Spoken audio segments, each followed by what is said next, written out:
बेटे कभी बेटा नहीं बन सकते। ये बात तभी तक सच है जब तक तुमने उसे बेटा बनने का मौका दिया ही ना हो। तुमने कब उसे बेटा की तरह पाला, कब उसे जागरूक बनाया। तुम तो उसके दहेज की चिंता में दिन रात जलते हो, पर उसके हक, उसकी पहचान, उसकी समझदारी के लिए कब सोचा।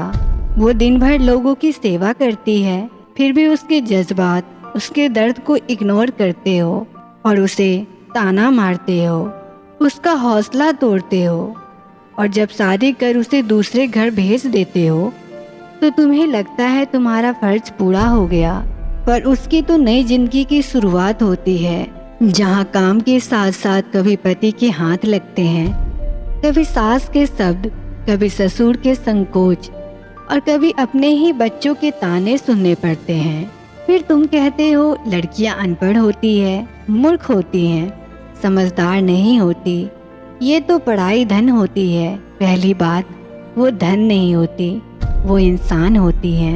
और पढ़ाई भी नहीं, तुमने ही उसे पढ़ाई बनाया है, इसलिए वो तुम्हें पढ़ाई लगती है। जब पढ़ने गई थी, किसी लड़के ने छेड़ दिया।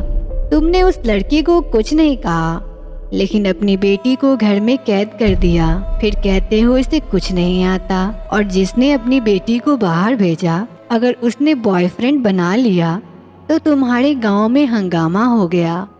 सबने कह दिया लड़कियां इज्जत गिरा देती हैं।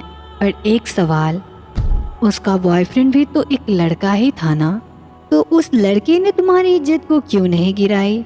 अगर तुम्हारा बेटा गर्लफ्रेंड बना सकता है, पढ़ा लिखा बन सकता है, नाम कमा सकता है, तो तुम्हारी बेटी क्यों नहीं। क्या तुम्हारा बेटा बॉयफ्रेंड बनाता है या गर्लफ्रेंड? और वो गर्लफ्रेंड कौन होती है? वो भी तो किसी की बेटी होती है। इसीलिए अपनी बेटियों को कैद मत करो, उन्हें जागरूक बनाओ। ऐसे तैयार करो कि वो खुद सही गलत की पहचान कर सके। उसे रूम में बंद कर दोगे तो हाँ, शायद तुम्हारी इज्जत तुम्हारी नज़र में बच जाए, लेकिन वो लड़की समाज के लिए एक कैंसर बन जाएगी। और सुनो, सिर्फ बेटियों को नहीं, अपने बेटों को भी जागरूक करो, ताकि वो किसी और की बेटी का शिकार ना करे और ना किसी बेटी का शिकार बने, ना किसी का शिकार बने। असली इंसानियत यही है, जियो और जीने दो।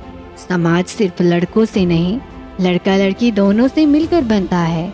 जागरूक दोनों को करो, क्योंकि इंसान बनने के लिए सिर्फ मेल या फीमेल होना काफ़ी नहीं होता, इंसानियत सीखनी पड़ती है। और अगर इंसानियत और जागरूकता क्या होती है ये समझ नहीं आ रहा, तो कबीरदास, स्वामी विवेकानंद, ओशो और आचार्य प्रशांत जैसे महापुरुषों की किताबें पढ़ो।